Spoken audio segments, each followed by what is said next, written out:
Hi. Hey. Okay, so this morning I came down here, and I was up at 6 and came down at 7:30, and I noticed the line was already formed, right?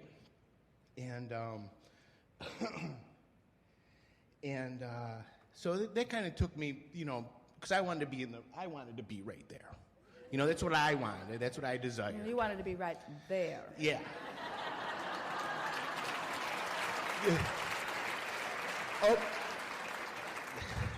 Oh, and that guy's got my vote, by the way.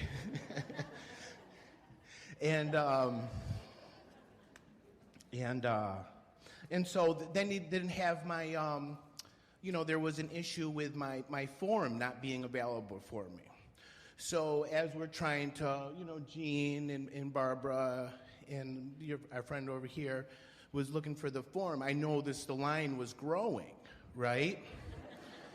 And not what I wanted, right? Contrast. So instead of, I can relate to the previous gentleman with, abuse and that kind of thing. So I want to say natural instinct, but a kind of like learned behavior would be get upset and to be like, oh man, But I took a moment, took a step back to a broader perspective, and your words rang out to me. Are you enjoying the contrast? Right? So now, I was like kind of like easing back, like, oh yeah, it's okay. It's all good. And, everything totally worked out to my benefit. Karen and Rebecca saved me a seat. I made 2 new friends. All these beautiful things. But then, now we came in here today and you said, are you enjoying the contrast? Are you appreciating the contrast? And I said, yes, very. And you go, I don't believe that you are. Could you elaborate on that specific thing? I mean, is that correct for me to look at something and there's something that I'm not wanting and like accept it, to be okay with it? Well, the process that you followed obviously was a good one. Yeah. Remember, we said you can tell how you're doing first by how you're feeling, and next how it's manifesting. So we'd say you're doing all right on that. We also want to amplify something that you described that you experienced deliberately, and that is you began to step into the feeling of shortage consciousness. Shortage of space, shortage of chairs, shortage of good seats, shortage of getting what you're wanting. Caught yourself in the process, began breathing deeply, did something about it, and didn't let the momentum of that get going. In other words, you experienced some contrast and used it to your advantage.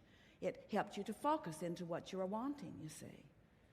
And the reason that we were eager to have a conversation with you about this is because we know that when sometimes what our physical friends think that we're saying is you want to avoid contrast or you want to avoid any negative emotion, as if you're doing something wrong when you find it, when what we're really saying is contrast is part of the variety. It's all part of, Jerry always said, we're just molded into place. We're just molded into place. So you had an opportunity when your form was missing and when the line was long to allow some momentum to go in the direction that would have taken you to a seat not as pleasant and held you in a vibrational attitude that would have kept you from lighting up for us so that we did not find you. But you didn't do that. You molded it into place. You recognized from the anxiety or the frustration that you were feeling that you were beginning to introduce some contradiction into a vibration that had been clearer. Undoubtedly, you were thinking to yourself, wait a minute, how did this happen? I got up early, I had very clear intentions, what went wrong? And that's what sometimes people feel is that Esther sometimes will say, I don't believe I ever really had a negative thought about that. And we say not specifically, but in general, there must be something that is going on. As a result of having the negative emotion, feeling it a little bit, catching yourself deliberately, stepping back, as you say, relaxing on purpose, acknowledging that it's all good, massaging into the thought, adjusting your vibration, not only did you not allow the negative momentum to take you where you didn't want to go, but you got the momentum going more powerfully in the direction of what you did want. And so sometimes manifestations take a little while to unfold. There's not instant manifestation here. You didn't chill out and suddenly disappear from out there and show up in the hot seat. We didn't come out and find you here. What are you doing here? I don't know. I was out there a minute ago feeling bad, then I got feeling good, and poof, here I am. Didn't happen like that. It happened in a logical, sequential way. It happened with the buffer of time in the way that things always happen, you see. So what you are demonstrating here for us, if we were standing in your physical shoes, is exactly the way that we would live life. We would not be holding ourselves to unrealistic standards of always only spewing sunshine and light.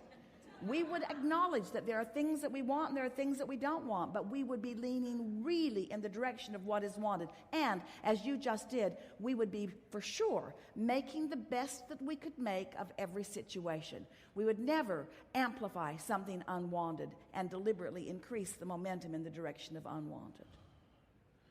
Okay.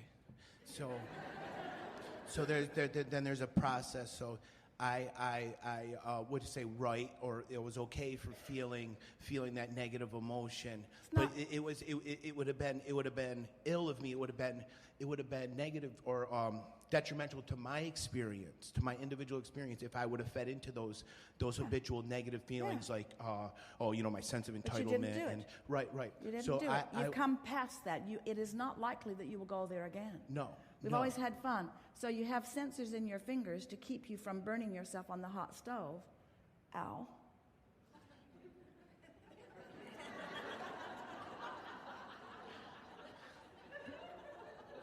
This stove should not be here.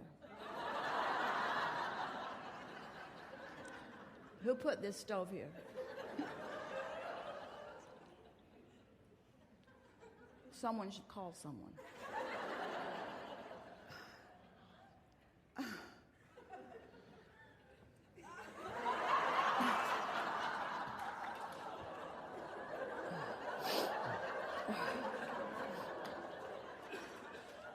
In other words, that's ridiculous. If the stove is hot, if the stove is hot, you know it immediately. You pull away from it. But negative emotions, you're not so sure about because they're justified. Mm-hmm. They're justified. Right. But you knew what to do, and you played it exactly right.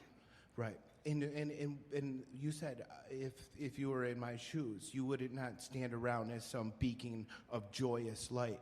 But we would do that as much as we can, but we wouldn't hold ourselves to the unrealistic standard of never allowing ourselves to experience contrast or to experience choice. Right. So you in your process, your deliberate, creative law of creation process, that if I intend something, and I allow it to be, it has to be, it must be. Then, but in the allowing part, it is through my joy. It is through my intentional.